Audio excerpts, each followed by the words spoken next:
यह story start होता है आरजे स्कूल से, जो कि एक मिशनरी स्कूल था। यहाँ पे बेसिकली बच्चे मिशनरी स्कूल बोले तो बोर्डिंग स्कूल।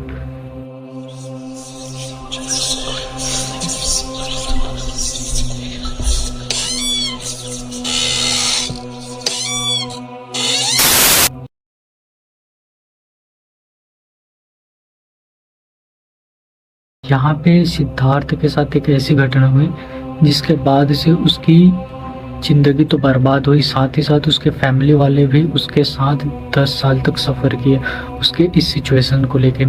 यह स्टोरी स्टार्ट होती है आरजे मिशनरी स्कूल से। जो सिद्धार्थ होता है वो तकरीबन 6 साल का था जब उसका एडमिशन इस स्कूल में हुआ। यह स्कूल राजस्थान के एक गांव में। सिद्धार्थ की फैमिली एक रेपुटेटेड फैमिली में से थी जिन्हें सिद्धार्थ की हरकतें सही नहीं लगी। सिद्धार्थ क्या करता था, बहुत ही ज़्यादा मस्तीखोर था और वो पढ़ाई पे इसको बिल्कुल भी ध्यान नहीं था। तो सिद्धार्थ के फैमिली फ्रेंड में मतलब उनके फादर के एक फ्रेंड था जो आरजे मिशनरी स्कूल के टीचर थे। वो क्या किया कि सिद्धार्थ को अपने फ्रेंड के स्कूल में दाखिला दिलवा दिया। सिद्धार्थ की उम्र 6 साल थी, वो एक बच्चा था, वो किसी चीज़ों को जल्दी से समझा नहीं पाता था। और जो आरके मिशनरी स्कूल था वो अपनी हॉरर स्टोरी और भूतिया घटनाओं के लिए पूरे राजस्थान में फेमस था। यहीं से चालू होता है सिद्धार्थ और उसकी फैमिली की जो स्टोरी है वो। एक बार क्या होता है, सिद्धार्थ को उस स्कूल में पढ़ते पढ़ते तकरीबन 2 से 3 साल हो गए होते हैं। तो सिद्धार्थ क्या करता है, पहले तो उसका उस स्कूल में मन नहीं लगता, लेकिन कुछ दिनों बाद उसको ब्रिजमोहन नाम के एक टीचर मिलता है। ब्रिजमोहन जो था वो बहुत ही अच्छा टीचर था, वो मैथ्स पढ़ाता था। धीरे धीरे सिद्धार्थ का मन उस स्कूल में लगने लगा। ब्रिजमोहन एकदम अच्छे से मैथ्स पढ़ाता था और जब भी ब्रिजमोहन सर के क्लास होती थी सिद्धार्थ फर्स्ट बेंच पर बैठ जाता था। बाकी सारे टीचरों पे सिद्धार्थ उतना ध्यान नहीं देता था, बाकी सारे सब्जेक्ट पे वो बाकी सारे टीचर के जब पढ़ाने आते थे तो वो लास्ट बेंच पे बैठना प्रेफर करता था। यह घटना है 19 अगस्त 2008 की, जब ब्रिजमोहन सर उस दिन नहीं है। बहुत ही ज़्यादा बारिश हो रही थी। सिद्धार्थ क्या करता है, जब ब्रिजमोहन सर को वो नहीं देखता तो 2 से 3 बार स्टाफ रूम में जाता है और पता करता है वो स्कूल क्यों नहीं है। सेम डे यही रिपीट होता है, जब ब्रिजमोहन सर अपने क्लास पे नहीं आते तब सिद्धार्थ क्या करता है, जाता है और टीचर से जानकारी लेने का कोशिश करता है। जब वो कॉरिडोर में चलते चलते जाता है तब वो देखता है कि लाइब्रेरी की खिड़की से कोई उसको देख रहा है। ये देखते ही सिद्धार्थ क्या करता है, लाइब्रेरी की तरफ बढ़ता है और जब वो लाइब्रेरी की तरफ जाते रहता है, जो इंसान खिड़की से देख रहा था वो तब तक गायब हो जाता है। सिद्धार्थ बहुत ही ज़्यादा क्यूरियस था कि कौन था जो खिड़की से उसको देख रहा था। वो जब लाइब्रेरी के अंदर जाता है तो लाइब्रेरी 2 भागों में बटी हुई थी, सेक्शन ए और सेक्शन बी। दोनों के बीच में बहुत ही बड़ा कॉरिडोर था। तो कॉरिडोर से कोई भागते हुए जाता है। जब सिद्धार्थ उसका पीछा करता है तब उसको पता चलता है कि ये तो ब्रिजमोहन सर है। तो क्योंकि सिद्धार्थ उस सर के जो सर था उसको अच्छी तरीके से पहचानता है। फिर उसके बाद क्या होता है कि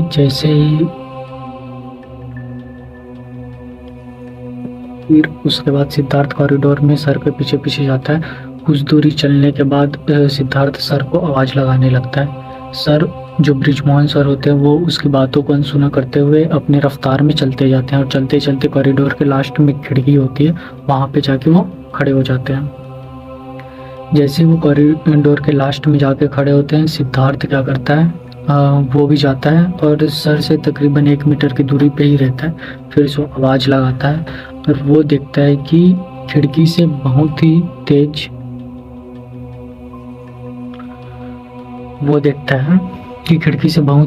धूप आती रहती है और धूप में जो होता है तभी उसकी धूप आती रहती है। तभी उसका जो नज़र है वो अपने पैरों पे पड़ता है। उस धूप इतनी तेज थी कि उसके पैरों तक का परछाई बन रहा था। तभी वो सामने ध्यान देता है कि जो ब्रिजमोहन सर है उसका परछाई नहीं बन रहा है और उसका जो पैर है वो जमीन से थोड़ा ऊपर रहता है। तो सिद्धार्थ को उस टाइम तो कुछ समझ में नहीं आता। वो जैसे ब्रिजमोहन सर को आवाज़ लगाते हैं और सर पीछे मुड़ के देखते हैं तब सिद्धार्थ का होश उड़ जाता है। पहले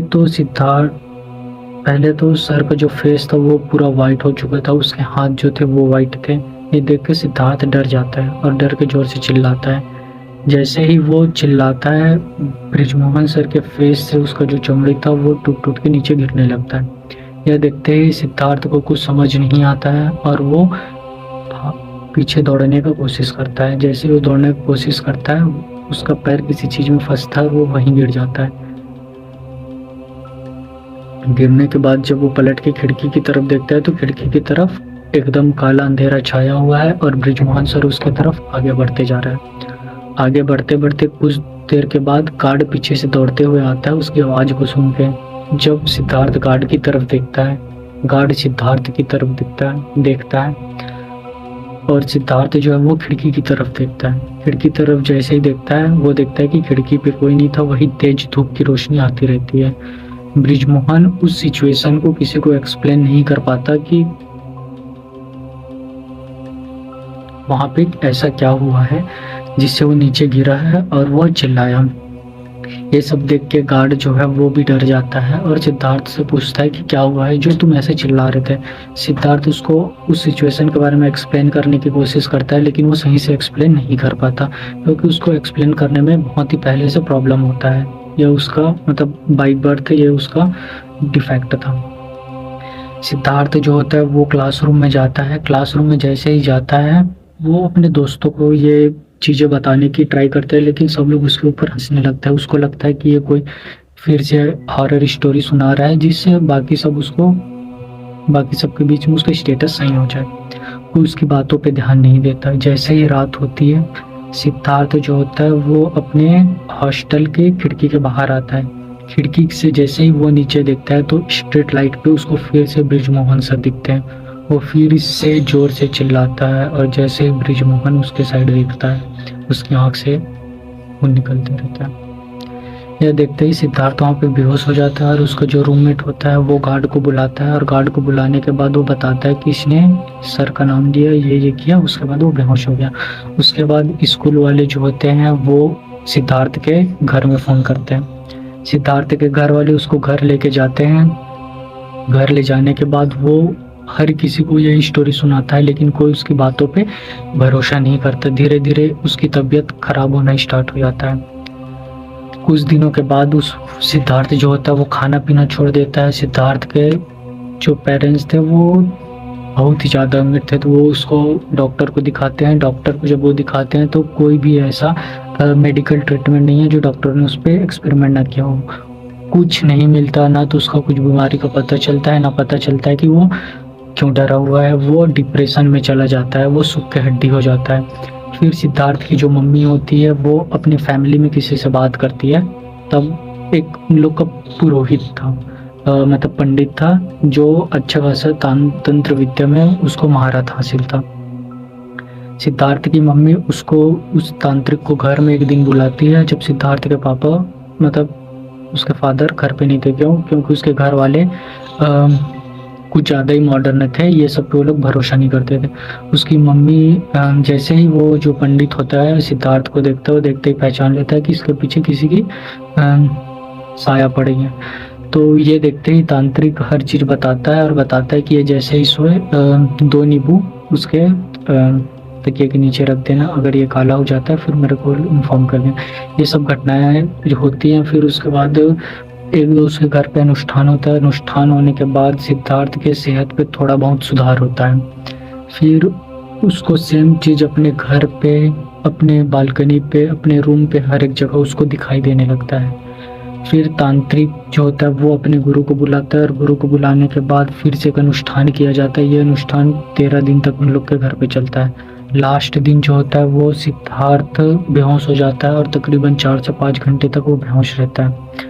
फिर उसके घर में जैसे अनुष्ठान कंप्लीट होता है वैसे उसको होश आ जाता है और होश आने के बाद जैसे उसको होश आता है, उसके जो फादर होते हैं वो उस पंडित के पैरों पे गिरते हैं और उसको थैंक यू और वो सब करते हैं। सिद्धार्थ जो है वो धीरे धीरे रिकवर कर ही रहा था कि उसकी फैमिली में फिर से बातें होने लगती है उसको स्कूल भेजने की। सिद्धार्थ उस बात से इतना ज़्यादा डर गया था कि वो घर से बाहर निकलना बंद कर दिया था। लेकिन उसके फैमिली वालों ने उस पे बहुत ज़्यादा प्रेशर दिया और प्रेशर देने के बाद क्या करते हैं, सिद्धार्थ को फिर से वही स्कूल भेज देते हैं। साथ ही साथ स्कूल में सिद्धार्थ की स्टोरी तब तक इतनी ज़्यादा फेमस हो गई थी कि हर एक बच्चा, यहाँ तक कि प्यून से लेके क्लास 1 से ले हर एक बच्चा सिद्धार्थ को जानने लगा था। और साथ ही साथ उसको सब लोग black shadow of missionary school ऐसा करके चढ़ाने लगे। कुछ दिनों के बाद सब कुछ नॉर्मल था, सिद्धार्थ पढ़ाई पे ध्यान दे रहा था, हर चीज़ नॉर्मल था। एक दिन सिद्धार्थ की जो लाश है वो लाइब्रेरी पे टंगी हुई मिलती है। उसने सुसाइड